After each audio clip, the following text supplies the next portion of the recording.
Here we are at the birth. Get out of the way, get out of the way.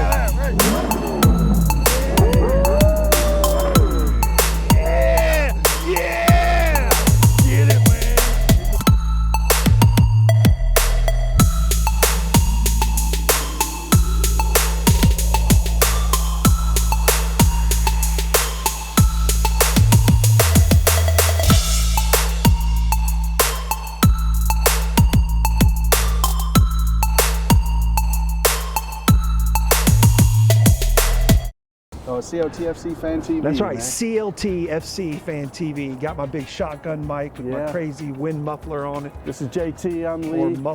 Yeah, I'm JT, that's Lee. Last time we were here, it was really, really hot. Yes, like June, July. And today it's really, really cold. Yeah, like January. Like January cold, which is good. I like the cold. Yeah, but nonetheless, yeah, we're out here today. And who are we going to talk to, Lee? We're going to talk with Top Bin 90 and one half of What the FC. What the FC? Yeah, they're doing a little podcast. I like that. Chill. I like that name. It's fun. Yep. So yeah, we're going to get them. They're showing up here soon, and once they're here, we will talk to them about some soccer. What's going on? What's the haps, as it were? Charlotte FC, man. And don't forget, man, if you're doing something out there, we still got 14 months to fill of this beautiful, beautiful, beautiful content. Yes. And we need your help. Yeah, anything you want us to plug in the community, let us know, man. Yeah, you know, one of the best things we ever did was going to a Studio Azteca. Yeah, that was fun. And that soccer shop and stuff. So we're all interested in getting the community out and building the community of CLTFC, because we are CLTFC Fan TV for the fans. By the fans. By the fans. Yep. So any grassroots stuff, man, let us know. We'd be more than happy to plug it for you. Yes. Let us know. Make sure to sub, give us a follow, all that fun stuff. We're on all of the socials. I'm gonna put some. Let me get this around my neck. That's the thing today. You knew. Oh, look! Oh man, why the wind wind is have to blow? blowing. That wind is blowing. Hey guys, we're here with Will from What the FC podcast. Love the name, by the way. Yeah, that is a pretty cool name, dude. It caught me too. So, I'm sure you guys seen him on the socials. Will, you tell us a little bit about yourself, man? Yeah, so my name is Will Martin. I am a previous student at Queen's University of Charlotte. Right. So I'm local. I'm originally from Fort Mill, South Carolina, so right over the border into South Carolina. I was a student athlete up at Queen's, so I played soccer there for 4 years. Okay. And just finished up graduating, and my co-host, Matt McCutcheon, is out of town, so he couldn't be here to talk with you We got guys. the better half anyways, I think. But anyways, he was also a teammate of mine at the Queen's soccer team, and we've been friends for a long time there, and we knew each other back in middle school. And so we just got together this past August and decided with Charlotte FC coming in, we'd start an American soccer podcast. And have just kind of gone from there with it. So how can people find you, man? So you can find us, our socials are at WhatTheFCPod on Twitter. And then if you're more into Instagram, or Instagram's at WhatTheFCPodcast, and then just at WhatTheFCPodcast on Facebook. So we're really active on Twitter, somewhat active on Instagram, but definitely come find us on Twitter. We're trying to push that a little bit better now. And then as for the actual podcast, anywhere you find your podcasts, Spotify, Apple, Google, Stitcher, all those places, wherever you want it, that's where we are. Right on. So there we go, guys. We're going to interview, or we're going to have Will here talk with us about Charlotte FC. Top Bin's supposed to be here, but he's late, so I'm about putting on makeup. I don't know. Oh, look at that time. Oh, Top Bin, Charlotte FC. Yeah. That's great. Let's get your makeup on, man. So yeah, man. So yeah, here we are doing stuff. Top Bin in the house. I love that he scooted on in, man. I know, that was man. beautiful. That was a great shot. Yeah, so hey guys, back to the show. CLTFC Fan TV. We got Top Bin with us now. Top Bin, man, how you doing? I'm great. Good to be here. It's always a pleasure to be on your channel. Yeah, man. Well, I think this is like, what, number 2 for you? Yeah, number 2, second appearance. That's right, man. Almost a regular now. So, Yes. So tell everybody, man, how they can find you and what your show's about and that kind of stuff. Our show is all about soccer, so we've divided it in a couple of different portions. So the first one, we have a podcast called the Golden Boots Podcast, which is in association with Top Bin 90, and we bring on players and people in the soccer world to kind of give us their story and their experiences. Then we have the Top Bin 90 show, where we bring on people that just love soccer and we discuss soccer. And then we also do match day vlogs. So it's all about soccer. So like a soccer thing. Yeah, pretty much. That's pretty all cool. things soccer. All things soccer, yeah. So, yeah, man. Good. So we're gonna cut here, I guess, and then bounce and do something else. No, we're gonna keep running. Like just Charlotte FC stuff. Yeah, just no anything. All right. So what do you guys think about the tickets and the prices, man? I think it's fair. Yeah. You know, compared to everybody else, I think people don't understand that our city continues to grow. So I mean, to me, it's good. Would you rather them have, maybe, well, you can chime in too, but would you rather them have added the $50 on top for the supporters stuff versus like charging us an extra 50? You know what I mean? Like, so it seems like to me, I'm not knocking it by any means because I want the atmosphere and I want it to be just loud and obnoxious, but you know, instead of charging us say $500 a seat, why not just charge us $550 and then just say they're going to give it to us, right? Maybe. Yeah. You know what I mean? Well, hold on, explain, back up. So, right, the tickets are like, the people don't yeah. So at least in the supporters section, right, it's like $486 plus tax. When did this information come out? Give us the Friday. So Friday we got an email. Was it Friday?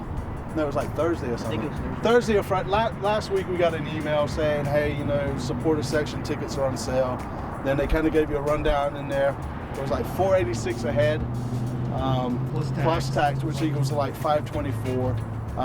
Then on top of your ticket price, they're going to charge you another $50, which is for like flares and flags and all the entertainment stuff in the supporter section.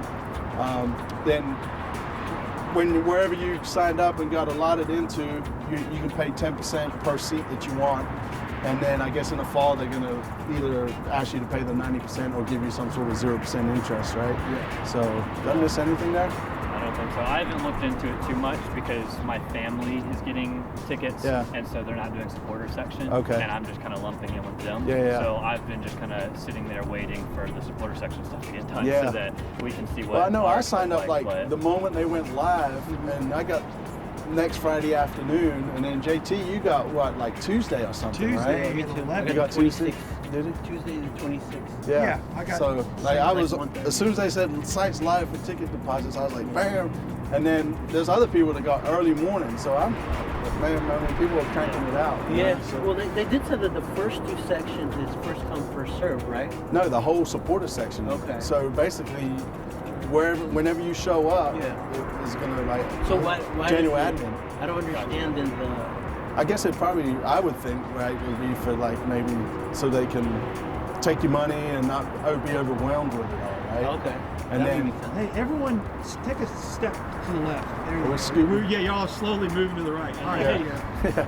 But yeah, so that was my thought, right? But then, you know, come match day, I would assume as the games go on, people are going to have their own spots that they kind of just meet in, right? Yeah. It's just going to be like herd the cattle sort of stuff. Right. The key that because I was thinking the same thing with, I'll just point this at me. I was thinking the same thing that, you know, if you have 4 people and you come in late, how are you going to find 4 seats together? You know, like old movie theater style. Yeah. But with it being the supporters section, everyone's standing up Yeah. because you were like, oh, they'll shuffle down. Well, if you're not so concerned about actually sitting, which you won't be in the supporters section, Yeah. then yeah, people just move over, you know? Yeah. It's like going to, you know, a concert and Yeah, I being guess the only close people in. that would really get in the way would be the ushers or whatever, or you want to call them, right, saying, hey, you need, Yeah. we can't have any more in this row or something. Yeah, or you remember whatever. those things called concerts, live concerts? No. Yeah. I'm still waiting to use my tickets I'm for telling you Rage, by the way. the timing of us getting the season started and with the pandemic should be fully ramped down Yeah. by then for sure. Right. That's going to be a hell I of a think great it kind of party. helped us, You're a man. scientist, man. Yeah. Yeah, man. The mad scientist. I'm Pinky, he's the brain. That's right. Have you guys looked into how the prices compare with other MLS teams? Yeah, have you well, guys did you looked see into the that stuff at all? on Twitter, right? I think Yeah, we're kind that's where I of, saw we're it. like third in line, but you know, my argument to that is that we bought a 2022 kind of Yep. package, right? So Yeah. I'm assuming that, you know, the other MLS teams would probably bump about 10% or whatever, right? So Right. we're on the top end now, but I'm not going to argue that point until next season. Yeah, that know? might be something Matt and I look into because you guys do a lot more reaction stuff with your soccer and these player interviews and that kind of Yeah. stuff. We're trying to fit in a little bit of a different lane, and we do deep dives into different things. So we did a deep dive into like the pay-to-play structure in the U.S. Like going beyond just like, oh, pay-to-play sucks, we need to get rid of it. Like, okay, why is it here? How is it? All that kind of stuff. So that might be something we do is just dive into all the ticket prices across the league, so we can kind of figure out where Charlotte is and whether it's fair, or whether we have good value or bad value. We seem to be right at where that Seattle might be an episode we try to do here soon. I mean, the fact that we don't have PSLs, that was memorable. Well, I mean, I guess the $50 could be considered a PSL if you wanted to bitch about it. Yeah, it's like a back-ended PSL, but $50 for that compared to like a $500 PSL. And I think it's tough to call what's fair or not because we don't have a good understanding of what our team looks like. Okay, how good does this team look? What kind of players are in a roster? Because I think that plays into it as well. And they don't have a good analysis of how many people they're expecting. I'm assuming it'll be good for the first year, but like there's no data to tell us that we should be top tier or lower tier. Yeah, I guess to your point, there's like we don't know like the second year. It's really going to depend on how well we do. Yeah. Right? Because like, for instance, I'm going to be here every game, right? Regardless win, loss, or draw, right? But like, the new shiny fans, right? I'm assuming they will probably be more apt, like, well, kind of like the Panthers, right? When the Panthers make a playoff run, everybody shows up. Right. And then when they don't, you can get a ticket game day. So. Well, I think also a factor in that will be like certain players that they sign as well. There's a big Latino market here. So if they sign, I don't know, like a Mexican star or a Colombian like who, star, for instance? If they sign somebody, Top Ben's got the inside scoop apparently. Come on, man. So if they sign a player of that caliber, and that would attract that market. So. Well, I mean, they said, right, they were going to get somebody from the Latino side of the soccer sports, right, for the fans essentially, right? So, I know like you posted a couple of things with your sources and won't tell us who it is, but whatever, right? So yeah, I think that's a big part of it. But I do think the number one thing, like I said earlier, is how good the team is. If there's buzz around the team and they're qualifying for playoffs year in, year out, like people will come regardless of who's on the field. Right. So I think the Latino market thing, like that's definitely going to be important, but kind of secondary is just if the team does well, no one's going to care who's on the field. People are going to come. So who's somebody you guys would like to see? Realistically, I mean, let's not do the Messi Ronaldo shit again. Right? Pele. He rolls on. Yeah. You know who? I've been talking to a couple of people, and a player. Well, this is like not a rumor at all. Oh, so this is legit. Yeah. No, this is just what I would want. Yeah, right. So I think that somebody that is realistic to us would be somebody like Mariano at Real Madrid. Okay. He's not a starter there. His value is between probably 8 to 13 million, which you could probably use as a DP. Right. And I mean, the style of his play to me compares a lot with Jose Martinez. Yeah. I mean, like not that we're Atlanta fans by any means. No, Atlanta. But I think he could have that similar impact in a team like ours. Yeah. Fair enough. Yeah, I haven't thought too deeply about that stuff, to be honest, quite yet. It's so hard to predict when it's so far out. Yes. It is. Right. Well, that's the thing, right? Is like you have no idea who's going to be available. Yeah. In a year from now, Mariano could be starting for Real Madrid, right? Like he could have broken out, and he's a completely unrealistic target. So it's so hard It's so hard to say at this point. So speculating's still fun, doesn't it? It is, right? It gets all the chatter going. Yeah, exactly. Yeah, So what about managers? You guys put any thought, like, would you prefer somebody from like MLS already, South America, Europe? Somebody brand new that's been an assistant coach? I think based on what we're seeing from the front office, I think it will be some sort of European guy. You think? Just based on Zoran Panetta being in the front office and the amount of European presence we have there signals to me, and the fact that we've signed Riley McGree and Sergio Ruiz, we haven't been going to like South America yet. Right. That signals to me that they're going to align a little bit more with a European coach. Yeah. Personally, just based on the success you've seen in MLS, I think it's Regal Soccer put out a poll recently, and I think it's pretty obvious that MLS, like American managers and South American managers, have seen more success than European managers. But there's also something to be said for aligning your recruitment and your front office with your head coach. Yeah. So that's what my prediction would be. Not necessarily what I want, but that's what my prediction would be. So I'm going to throw this out here, right? Because somebody's contract's up in about a year from now. you know, Trophy Mourinho, right? And I'm just saying, right, he's good for that first 2 years, you know, maybe he just recently, you know, gave some credit to the U.S. men's soccer, right, about how the talent's coming out and that sort of thing. You know, could we see a Trophy Mourinho here, man? His ego's too big for that. He's even take it. I don't think he can take that hit to his reputation. Yeah, that's true. It would be fun though. Would it be a hit though? I mean, if he come over here for a year or two, showed his ass, you know. I don't think but he would come to New York or LA or something, right? Yeah. That's the whole thing. It's like it's hard enough to get NBA players to come to Charlotte. I mean, Miami, they picked Neville up, man. I don't know about that personally, man. I mean, he hasn't proved himself in coaching really. I mean, he had a couple of months in charge of He's just Beckham's friend. He is, man. I wish my buddies would probably together, man. You want to come hang out in Miami? I'll pay you. Yeah. You know? I don't think, in terms of Mourinho, I personally, his brand of soccer, I don't really It's like. boring. It wouldn't So, make it here in the U.S. either, right? And, I mean, he likes to park the bus where basically it's all counterattack here. Yeah. Or it seems that way. At Yeah, least. so for the style, I wouldn't like it. I mean, if it brought success, like, I'll deal with it. Yeah. But just personally for the style, he wouldn't be my first option. So you're thinking more European then versus I think American? logically, just based on the moves Charlotte FC's already made, European makes sense. But at this point, I wouldn't rule anything out, and we'll see.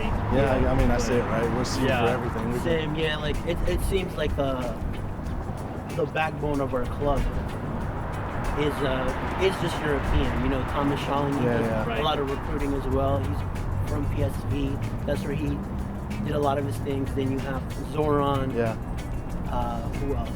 Well, Nick Kelly, but he's something different. But if it were to me, it makes sense that it'd be European. If it were me, though, I would look for more of an MLS proven or South American because that seems to have more success. Well, the only reason I would say more MLS proven would be just because we're such a new franchise. Exactly. Right? There's a lot of, like, I don't know what the hell MLS come up with these rules off the field. Like, soccer's soccer on the pitch, right? Yeah. But you get off, man, MLS is a completely different animal. There is so many moving parts. You can trade down your money. You can trade out your spot. You can give away a spot for life. You know? It's like, it makes no sense. Who did that? Real Salt Lake? Yeah, man, they did it for like, And that was their and Red Bulls. Yeah. They both traded away international spots permanently. Yeah, forever. Yeah. And now I guess they they're talking count less about international Why would they spots. do that? for a player that only played like 6 games for him, and then he ended up retiring or something. The Real Salt Lake made the mistake. It was their expansion year. They were a couple months in, and they just made a bad decision. That was And I don't know terrible. what the I rest mean, of I them could see it would for a do. season or 2 or 5 years even, but to say like, here, take this for life, Yeah. you're already at a disadvantage. Which saying that, I think that's something that we kind of have an upper hand on. It just seems to me like the club's doing a great job of taking their time and adding good pieces. Yeah. And so I really like that. It's not like everything's just being thrown together at the last minute. Oh, here you go. Well, and again, I think that's why pushing us back a year, as much as it sucks for us to come up with content and to try to keep things going, it's good for the club as a whole, I feel like. Yeah, I would definitely agree with that. Oh, sorry. No, I was just going to say that. I was going to make that point that Lee just made, that it's a blessing in disguise. It sucks that we had to wait one more year because of the pandemic and everything, but hopefully it'll be to our advantage. I only think it'll be a blessing in disguise as if it's like we actually see a difference though. Like if we're crap our first year, then it really didn't make a difference. Yeah. We could have been more crap. For the complexity off the field, though, I think that's like it can be complicated, but that's what makes this league fun for me. Right. And especially for Matt and I, we like sit here and do deep dives. Like we did an entire episode back on episode 5, breaking down all the roster moves and like how you use designated player, how you use TAM and GAM and all the allocation money and stuff. And we broke all that down. And I think that's like the fun part of the league. Like you see that with the NBA. Like there's this whole culture of people that analyze all the like. I think that's the Nice, American we got an way, though, analytics right? guy now. Americans Sweet. love to analyze and stats and all that too. Exactly. So I think it's fun because it's different, right? I mean, fair enough. We kind of have this American inferiority complex. I think like we have to be like the Premier League or like La Liga or whatever. I don't want us I to think it's be- important to balance that with like just embracing the Americanness of it. It's just fun. Yeah, so if you want to catch the breakdown of the off-field episode 5 on What the FC Pod. Go over there and catch that. And if you have no idea what GAM or TAM or designated players are and you need a breakdown of all that kind of stuff, we did all the research for you and presented it in an hour-long episode. So head over there if you want that. Yeah. Yeah, we're going to do a 201, I think, right here soon. Yep. We're going to break it down and get Regal on and have plug his show a little bit too. So, yeah, so we talk tickets, we talk managers. Next player, man. What do you think? Are we just going to keep just being like zeros? Everyone do a shift back over. Or we keep on moving that way, huh? Yeah. It's just, I think the hill kind of leans this way. Yeah. All right, a little bit more, because I know y'all going to keep. It's like being in the ocean. You're going to drift. Yeah. All right. So yeah, so we talk tickets, we talk manager, we talk the craziness of how intricate it is off the field. And still, I just struggle with that for some reason. I don't know. But players, right? So currently our system is 0030. You know, where do you think we need to kind of spend? Like, let's talk DPs, right? You know, where would you spend your money? DP-wise, not along the back line. Not at all? You can get MLS American guys. You can get guys out of the draft even, like you saw with Henry Kessler up at New England Revolution. You can get guys to fill positions there. If you're going to use your DP slots, it's got to be on attacking midfield, attacking players. Right. The furthest back you're going to use a DP on is maybe like a 6 or an 8. Right. But you're not using DPs anywhere along the back line. All right, so to help our new fans and the folks who don't understand the DP part, how many DP spots do we get? Yeah, so you can use up to 3. What's DP mean? Designated player. Sorry. DPs are designated players. You can use up to 3 of them, and MLS roster rules are so crazy that you can only spend up to a certain amount for salary on a player. So designated players just gives you an exception to that. So if you have someone like Zlatan Ibrahimovic who earns $7 million a year, you can break the roster rule and bring in 3 of those types of guys. So basically, you're 3 superstars. That's what it is. So if you're in the top 50% of the league, you're filling all 3 of those slots. So any realistic DP players there up front that we're thinking about?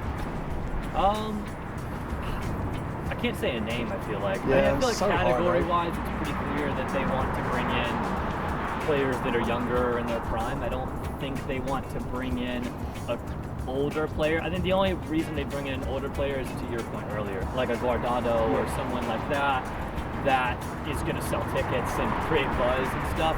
That's the only way I see them bringing in like a 33 or older player. Yep. But you say that up and coming for a DP spot, right? I mean, that's some big bucks, right? Especially if we reach over to Europe. It would and be that sort of thing. difficult to bring an up and coming DP type of player from Europe. Like the best that I've seen similar to that would be like Joe Winkler when they pulled him to Toronto. Right. Like it's going to be difficult to get that kind of player to yeah. leave a more competitive league in Europe and come to the MLS. Yeah. So it would have to be somebody who's proven here in the MLS or in South America. We do a great job of recruiting in Argentina and Brazil, places like this. Right. Yeah, South America is definitely huge. So I would think if you're going to bring in a young up-and-coming DP, it's going to be a South American or, on the off chance it's So, American player. Along the lines of DP, right? So we've only got a certain amount of international spots too, right? So if I was to go, say, get somebody from Europe, like Germany, England, wherever, and use that as my DP, does that also count as my international spot as well? Yeah, that gets weird. It just really depends on what that person's immigration status is. Right. Like, there could be someone that has no American citizenship, but they work them through the process. They've been in the league for 2 years and they get a green card, and they no longer count as well, if they're international homegrown, they're not considered, right? Yeah, I think it was homegrown like doesn't count as international or anything like that. Yeah. So international slots get kind of funky. Yeah. They get Even weird. within here, I mean, like if a player is, I don't know, say that they're in the Philadelphia Academy for a year or 2, they get their homegrown rights, so they can't necessarily just sign for Charlotte FC if they're a free player. So only Philly would get their homegrown. Well, like say Charlotte was interested in a free agent, but their homegrown rights belongs to Philadelphia. Yeah. Then they would have to somehow negotiate with Philadelphia to get this player. They can't just outright get it. Right on. So it's very interesting how everything works. I know. Well, what blew my mind is like, like the super draft and all that, right? It's like, oh, well, I can only save 12 of my players. It's like, how do you build for future growth? Expansion draft. Yeah, sorry. Yeah, so this definitely sounds like to me that we definitely need to get an MLS savvy manager or general manager in that sense. Or I think they don't have, we already have the general manager, but the whole idea that the MLS is even wonkier or crazier. Berserk. It's berserk, and it seems like they can change the rules as they need to, but it's berserk. We need someone that knows what the hell they're doing within that. There's the whole debate about whether MLS is a coaches league or a general managers league. Yeah. Well, and I guess was that's about why I was say going to that. go to. Because you can look at Atlanta when they hired Tata Martino, like he understood the culture of what he was going to be in versus understanding the MLS itself. Right. Well, that's right. So, do we get the sporting director role, kind of let them pick the players, and the manager saying, I need this kind of player, versus the manager saying, I'm going to go get these guys, right? So, it's a lot of backroom talk at that point. Plus, it also depends on the ambition level of every team, right? Like, yeah, that too. So, jeez. There's so many I know. factors. You start to understand it, and then somebody says, well, hold on a second, that's true, but, So, yeah, it's crazy. All right, so we talked tickets, we talked managers, we talked players, we talked obviously Top Bin 90 and What the FC. So what are you guys like looking forward to in regards to, other than what we're trying to do, right? We're trying to promote the culture and that sort of thing, and just game day, man. What's the one thing you're excited for? I'm just excited to be in a crowd again. That too. That's my New Year's resolution, is to get out more. I was never a person that liked crowds. I never thought I'd say wow, I just want to pack into a small area with 10,000 people again. I just want to go to a concert and go into a game and stand in the supporter section. Rub elbows, right? Can't believe 2 years ago I would not have said that. But that's the biggest thing I miss right now. It's just a crowd anywhere, any crowd. That's right. Yeah. What about you, man? Similar things. I mean, one of the things, I just love atmospheres. I mean, that's why I was drawn to teams like Liverpool, teams like Boca in Argentina. Yeah. Like that just, I love the culture that these teams build. Right. And so I think that's something that we can build here in Charlotte. I mean, we have a really great city. Yeah. I think it's very diverse, which I love. 100%. And It's a I new think melting that, pot, man. yeah, if things are done really well, which it seems like we're headed in the right direction, that's what I look forward to the most. The next thing I look forward to the most is our coach. Yeah. To see, what kind of coach is it? What kind of style am I expecting us to play? Stuff like that, just to kind of have a better understanding. Because right now we're just talking. Well, my thought is that they would have to. I would think they would try to get somebody in at least by the summer. Yeah. Well, I think Zoran mentioned it that by May they should know. Yeah. Because then you got all the transfer windows open up and that kind of stuff. But then again, we're gonna. At that point, when we get players, are we going to just keep them, or are we going to loan them out for 6 months until the MLS starts? That was a question that I was talking to someone about, because we have a USL team with the Charlotte Independence, right? And I'm like, will we also have a USL team as well? Because you have teams like Kansas City who have a second team, Philadelphia, and these teams are usually playing the USL to either bring up academy players or bring in players back. Right. If we have a team that already, I'm assuming, owns franchising rights to this area, like how is that going to work? Like, are we going to the new stadium, the Memorial Stadium? Exactly. So are they going to work something to negotiate a second USL team? Is that a possibility? What are they going to do? Because we're thinking first team, but I'm thinking also, okay, how do you bring players in? How do you bring players back from injury? Yeah. I think the most logical thing is they're just become affiliated with the Independents. That's what I was thinking. Yeah. It's just there's a lot of MLS teams that have affiliations with teams that aren't even in their own state if they don't have a USL team around them, and that seems the most logical path forward for me. I don't really. I mean, I guess it's a possibility that David Tepper just comes in and buys them out, right? Yeah. But I don't. I think it's probably more realistic that they just affiliate and then can send youth players on loan and stuff like that. But yeah, they're gonna have to figure out a way to work together. Because I mean, if Independent is separate entity, right, from the Charlotte MLS, and we keep sending players down, there's no guarantee that they're going to play our players either, right? Yeah, exactly. So, well, it would make it more attractive for them as well, because I mean, an MLS team is just more attractive than a USL team. So you would still go to Memorial to watch Charlotte Independence, and oh, by the way, there's an interesting academy player. Let's go watch him. One of our starters is coming back that we've been waiting for. Let's go check him out. See how I he's think the doing. tickets for the Independence is pretty reasonable too, right? I think they're like $25 a ticket or something. I mean, Yeah. it's not horrible. Yeah, their challenge has just been the fact that American Memorial Stadium hasn't been renovated for them. So they were out in Matthews, and right. before that they were all the way down like in Fort Mill, Just like trying at to- the wherever near they Fort can Mill at play. Ramblewood. So no one goes because it's so far away. Yeah. I'm curious to see how they'll do when they get into this new stadium Yeah, and stuff. it And looks really it's nice. challenging for them with Charlotte FC Yeah. coming in. And I was gonna say It's a it's big going to be battle, really right? fast. That's a really fascinating story, is how that like relationship develops over the next 2-3 years. Is it just going to be one possibly where it's like, love die enemy sort of thing? Yeah. It's like, well, we just kind of have to be brothers here. It would not be beneficial for both of them if they don't partner up. Yeah, I mean, 100%. Yeah, they I have agree to. with I remember hearing the owner of the Independence when Charlotte FC got announced. He was totally, on board.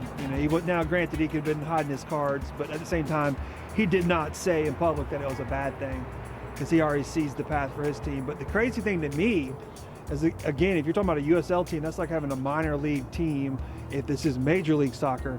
But the idea of having a minor league team in the same city as the Major League team, that's such a wild thing. So if the Atlanta Braves had their minor league team in Atlanta as well, that's such a weird thought. It's like in other words, so the Charlotte Independence should be the Fort Mill Independence, or the whatever farther away from here, be like a Right. city, the Independence, yeah. Greensboro Independence. Yeah. Although I think Greensboro does have a team, but whatever. Soccer That's teams crazy are- to think about a minority team being in the same city as the major. Yeah. It is. If there was a relegation kind of thing, then it would make more sense. Since we don't have that in the MLS, 'cause, like in different big European countries, you have. I mean, in London, what is there, like 8 to 10? Yeah, but teams? that's why I struggle with the idea of promotion and relegation in the States. I think right? I think the league is just too young for that. Well, not so much. Yes, 100%. But then you got to think about America as a whole. It's such a huge country, right? If say for instance Charlotte gets relegated and Independence doesn't get promoted, we're gonna have two second division teams, right? I mean, think about it in terms of like MLS, thinking of it from a business perspective. Yeah. Say you introduce promotion relegation, LAFC and LA Galaxy have bad years, they both get relegated, and you don't have a team don't in have the that LA market. market anymore. Yeah. That's a disaster. That's So- that's the only thing I have against. Well, because the way our league is structured is why I think it would be an issue. But I think for a competitive reason, in the future, it would be something that they should look into. Because I feel like a lot of teams don't play their best once they know they can't. Be relegated. Yeah, But then what? but like that's a thing that I kind of dislike growing up watching European, growing up watching Spanish Yeah. leagues. Like, okay, like there's that interest in, okay, like these players have to fight in order to stay in the league. Yeah. So that brings a level of competitiveness that I think our league doesn't have. 100%. I mean, it's a good and bad thing, right? You can have a shit season, Yeah. and then next year you can turn it around.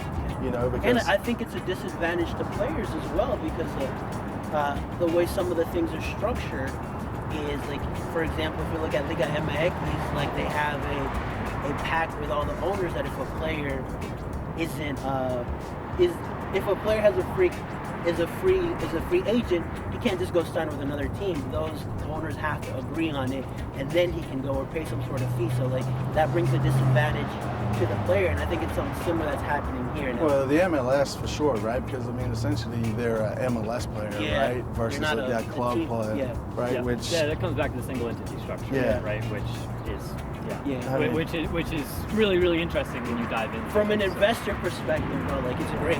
Yeah, the problem with promotion relegation is that it has to come back to the money. Everything Yeah. comes back to the money in the end. And how are you going to tell David Tepper that he just spent $325 million in an expansion fee, he's going to invest, and he could get relegated in year 2? Yeah. It just... But I mean, I guess it would be a doesn't make sense. risk versus reward Yeah. too, Yeah. right? But then I think if we're going to do relegation promotion kind of stuff, we kind of have to drop the salary cap. We'll see. I mean, I feel like this is a conversation 20 to 30 years from now. Not Okay. now. Nice market. Yeah. 20 years from now. Well, 20 years from now, we're going to have these guys back on the show. Yeah, I agree. Because there's two pathways, I think, to promotion relegation. One, the lower divisions in this country become much, much stronger than they are now. They're not ready to be Division I teams Yeah. right now. Like, can you imagine the Charlotte Independence getting promoted? They're not ready Right. to be an MLS team. So that's 20 to 30 years down the road. The only way that it would even feasibly happen in the short term is if MLS keeps expanding and gets to like 40 teams and splits within themselves with some sort of revenue sharing model, so that it convinces the owners, hey, if you get relegated to like MLS 2, like a parachute there's a revenue sharing so that you're not losing all the money. That's the only way that it happens in the short term. But then are we gonna still? That's like the chances are so minute. But we can do like an East-West though at that time too, right? I mean, I mean, it gets American y'all so crazy. I know, it's man. so big, right? Yeah, we're about to do an episode on that. It's like as the league keeps growing, the East-West format isn't sustainable. It's because if you want to play home and away against everyone in your conference, the more and more teams you get, 2020 was going to be the first year that every team didn't play every other team. Yeah. But it was never a talking point because the pandemic hit, back and all that stuff. But now it's like, okay, does Supporters Shield matter if you actually don't play everybody? Right. And do you get easier schedules versus harder schedules? And so we're about to do a whole episode on what different, like, could you do 3 divisions? Could you do 4, 5, 6 divisions? How would it work? What rivalries do you not want to break up? It's difficult. It is, right? And I mean, that's it, right? I mean, Charlotte going to Seattle versus like, you know, playing somebody in like DC. It's just, you know, and that was my biggest gripe. You know, the way, the MLS did good, I think, with the way the pandemic hit us, right? But then it's like, you look at, like, people say, well, you know, Miami, they made it into the playoffs for our first season, that's great. But yet, they played Atlanta like 4 times that just had a shit season, right?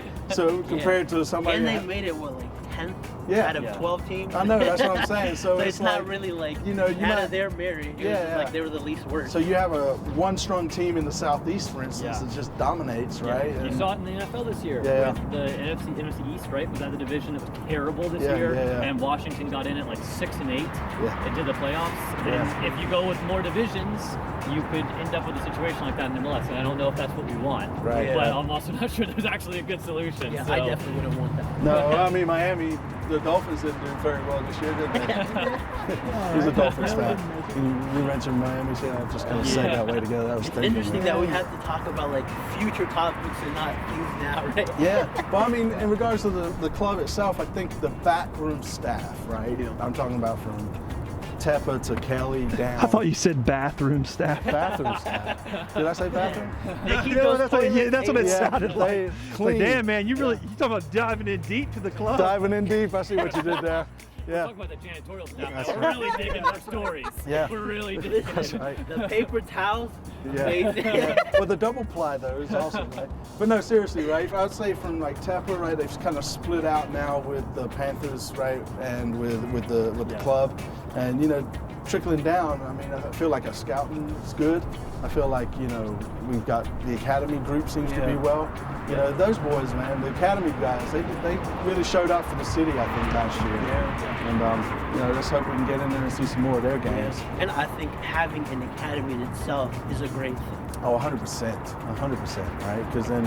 It's a clearer path to, okay, you can go from academy to MLS or academy to where you're seeing it now. A lot of European teams are looking at the MLS academies. Yes. Vital in a salary cap league as well. Yes. You can't bring in 15 DPs. You can't just you can't do a Manchester City here. So if you have homegrown players like Jordan Morris in Seattle, he's probably on a bigger contract now. But if you can have someone break through, like Brendan Aronson, I'm sure was on a very small contract in Philadelphia and was a best 11 player. That helps you in a salary cap league a lot. So it's important for them to develop. It's good, right? I mean, it helps the community too, right? Absolutely. You know, for sure. Like, you know, it's nothing like having that homegrown. He's one of our own sort of player to get behind, and just watching his career go. And the partnerships that they form up as well. Like, I mean, I think Bayern and FC Dallas have a partnership. So I think that's good for players here and for players over there too, and the coaches. They can talk. They can kind of get that German mindset. They can see players like in the FC Dallas academy and say, you know what, that's an interesting player. You know, it's interesting. I've heard some rumors that we're doing a lot of big things in Spain too. Well, I mean, Eastland, right? Whatever restructured on that deal, but Barcelona was kind of involved in that, right? So, or at least the academy, right, over that way. So, you know, I mean, it's just it's so exciting. At the same time, it's like all these unknowns, right? We can just talk about this shit all day long and still be completely wrong. And that's a good place to start wrapping it up. We haven't gotten to the point yet where we have to get on here and talk about depressing things like the 10-game losing streak. Like it's all possibility. Like, that's one thing that's not going to happen, folks. We're not going to have a 10-game losing streak. We're winning it all, man. We'll definitely be in the top 12 or top 13. Yeah. I mean, we're definitely going to be we're definitely going to be in the top tier, like in the top kind of 2 tiers of spending in the league. Sure. Which doesn't always guarantee success, but gives you a much higher floor, which is exciting. And it raises the expectation as well. Exactly. You know, like if we were going to be in those lower tiers, like I think my excitement level wouldn't be the same. Like, okay, we have an MLS team, but like, is it probably not going to be competitive? It's going to be your Huddersfield, right. The MLS. Yeah. Well, I mean, Tepper, just the way his mindset is anyways, right? You can kind of see what he's doing with the Panthers, right? He's chopping it up. He's trying to put a winning team together, and I can only imagine he's going to do the same thing. And we have the market for it as well, which I really like. Yeah. So guys, that's all our stuff here, man. So Top End, you want to plug yourself one more time? Any parting things you want to say? Then I'll jump in there real quick. I do want to say that one thing that I'm seeing that Charlotte FC will have that most teams in the MLS don't have is kind of how we're all kind of involved in some way, like the community. Yeah. Like you guys are doing CLTFC Fan TV. Yeah. I mean, you guys are grinding it, and we don't even have a team yet. Like we have our channel, What the FANTV, we have all these different platforms, and I think that's something that is very advantageous to our team. 100%. So when we become successful, like there will be so many outlets of positivity coming out of it. And you can find us on everything is Top Bin 90, so YouTube, Twitter, Instagram. We have a TikTok now too. It's called Real Top Bin 90. So I'd say just point like in front of you, because that's where all the graphics will be. Right here. Right here. Yeah. So point it. Yeah, there you go. You want to say anything? How about Will wrap it up for us? Yeah. So for What the FC, the only thing I want to say is that we're trying to find a little bit of a different niche. We're not telling as many stories about specifically Charlotte FC and like what player are we going to sign, that kind of stuff. We're more trying to figure out, okay, let's do deep dives into all these different things that we've been talking about here. Let's do a deep dive into ticket sales across the league, or how the salary cap works, or what spending tiers and spending power there is. So if you're interested in those kind of deep dive episodes, come over to us at What the FC Podcast. We're on Twitter at What the FC Pod and Instagram at What the FC Podcast. You have a YouTube channel? No YouTube right now. Okay. So. Get out of the way. Get out of the way. Yeah. Get it, man. He's going like Charlotte 3 miles an hour. FC in the house. CLTFC Fan TV for the fans, by the fans. Thank y'all so much for coming down here today. Really appreciate it, because it's cold. It is cold. I'd rather have the cold than the heat. Last time it was just so freaking hot. Yeah, but we had beers though. We did have cold beers with us. That's right. We need like some apple cider or something. Anyway, thank y'all for checking this out. DT, again, we're really close to you right now. Yeah. So anytime, if you see us from inside the stadium, just come down and hang out. We'll get you on for sure. We'll give you maybe a couple minutes. Well, I knocked on his door and was asked to leave kindly, I think it was. Oh, okay, yeah. We're not knocking on any doors. We're not knocking on any doors. Sorry about that, DT, man. But yeah, what I love the most about all this is just creating this community. I mean, it was so fun for me when the under-17 game, we were walking down here, and there was our boy Top Ben doing his thing. I just love that, and I can't wait to be, walking around the concourse or be in a different section and be like, oh, I know him, I know him, I know him. We all know each other. Let's go have a beer before, after, whatever. Yeah. I just can't wait. So yeah, good times ahead. 14 more months of content. It's just beginning. We're cranking up, but it's good stuff. So CLTFC Fan TV for the fans by the fans. Peace out. Woo! All right, thanks, fellas. Nice. Thank you. Jesus. Get out of the way.